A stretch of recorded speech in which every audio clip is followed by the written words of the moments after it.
नमस्कार विद्यार्थी मित्रांनो, आर-व्ही-डी अकॅडमी या यूट्यूब चॅनलवर सर्वांचे स्वागत आहे। आजच्या व्हिडिओमध्ये आपण 20 प्रश्नांची एक टेस्ट घेतलेली आहे। तरी सर्वांनी 20 पैकी 20 उत्तरे बरोबर देण्याचा प्रयत्न करायचा आहे आणि आपल्याला 20 पैकी किती प्रश्नांची उत्तरे बरोबर आली ते नक्कीच प्रामाणिकपणे कमेंट करून सांगायचं आहे। तर व्हिडिओला सुरुवात करूया। तर या ठिकाणी पहिला प्रश्न जो असा आहे, महाराष्ट्रामध्ये राष्ट्रीय संरक्षण प्रबोधिनी म्हणजेच एन-डी-ए कोठे आहे? महाराष्ट्रामध्ये राष्ट्रीय संरक्षण प्रबोधिनी एन-डी-ए ही संस्था महाराष्ट्रामध्ये कोठे आहे? तर खडकवासला पुणे या ठिकाणी एन-डी-ए ही आहे। पुढचा प्रश्न पाहू। प्रश्न क्रमांक दुसरा, विकिलीक्स या वेबसाईटचे संस्थापक कोण आहेत?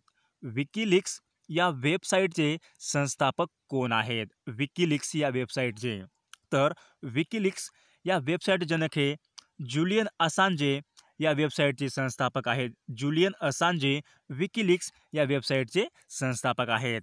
पुढचा प्रश्न पाहूत। वाशिम जिल्ह्यामध्ये सर्वात मोठा जलसिंचन प्रकल्प खालीलपैकी कोणता आहे?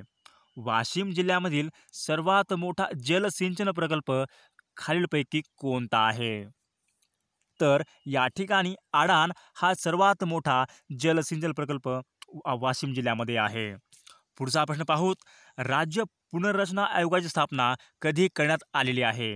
राज्य पुनर्रचना आयोगाची स्थापना कधी करण्यात आलेली आहे? तर राज्य पुनर्रचना आयोगाची स्थापना ही 1953 ला करण्यात आलेली आहे। पुढचा प्रश्न पाहूत। चाकसमान प्रकल्प कोणत्या जिल्ह्यामध्ये आहे? चाकसमान प्रकल्प कोणत्या जिल्ह्यामध्ये आहे? तर चाकसमान हा प्रकल्प पुणे या जिल्ह्यामध्ये आहे। पुढचा प्रश्न पाहूत। कायमधारा पद्धत कोणी सुरू केली होती? कायमधारा पद्धत कोणी सुरू केली होती? तर कायमधारा पद्धत ही लॉर्ड कॉर्नवॉलिस यांनी कायमधारा पद्धत ही सुरू केली होती। पुढचा प्रश्न पाहूत। ॲसिडिटी ऑफ होप या पुस्तकाचे लेखक कोण आहेत? ॲसिडिटी ऑफ होप या पुस्तकाचे लेखक कोण आहेत? तर या पुस्तकाचे लेखक हे Barack Obama audacity of hope या पुस्तकाचे लेखक आहेत। पुढचा प्रश्न पाहूत। न्यूट्रॉनचा शोध टिंबटिंब या शास्त्रज्ञाने लावलेला आहे।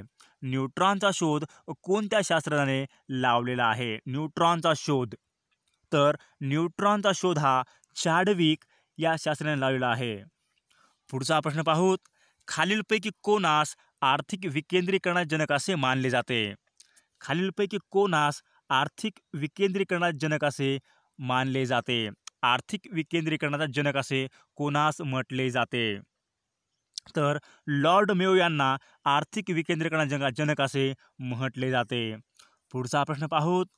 हळदीचे सर्वात जास्त उत्पादन कोणत्या जिल्ह्यामध्ये होते? हळदीचे सर्वात जास्त उत्पादन कोणत्या जिल्ह्यामध्ये होते? तर सांगली या जिल्ह्यामध्ये सर्वात जास्त हळदीचे उत्पादन होते।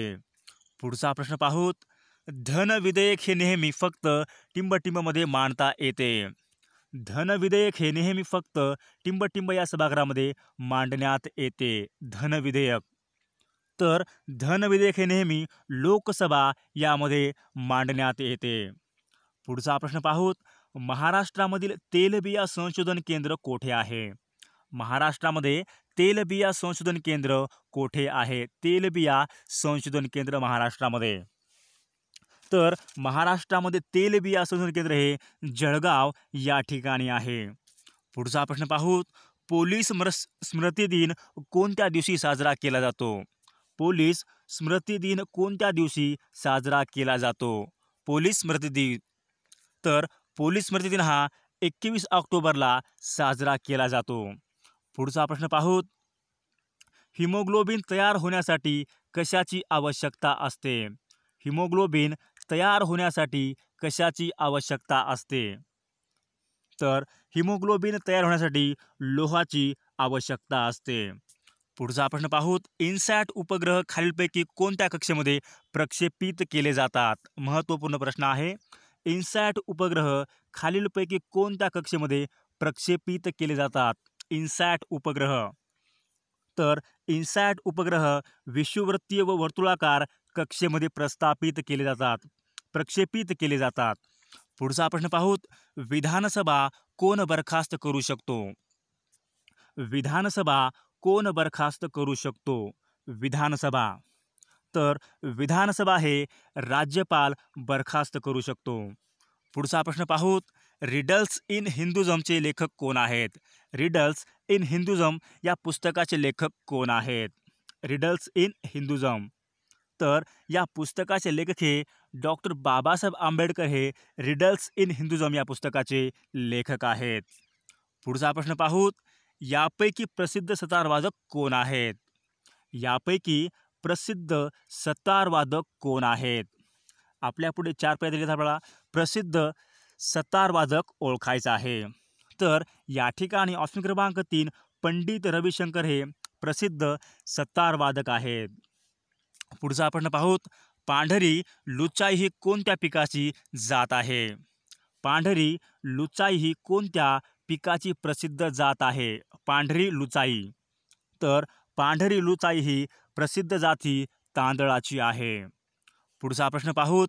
गुलाबी क्रांती खालीलपैकी कशाशी संबंधित आहे? गुलाबी क्रांती खालीलपैकी कशाशी संबंधित आहे? गुलाबी क्रांती. तर गुलाबी क्रांती ही कोळंबी उत्पादन यासाठी प्रसिद्ध आहे. गुलाबी क्रांती कोळंबी उत्पादन.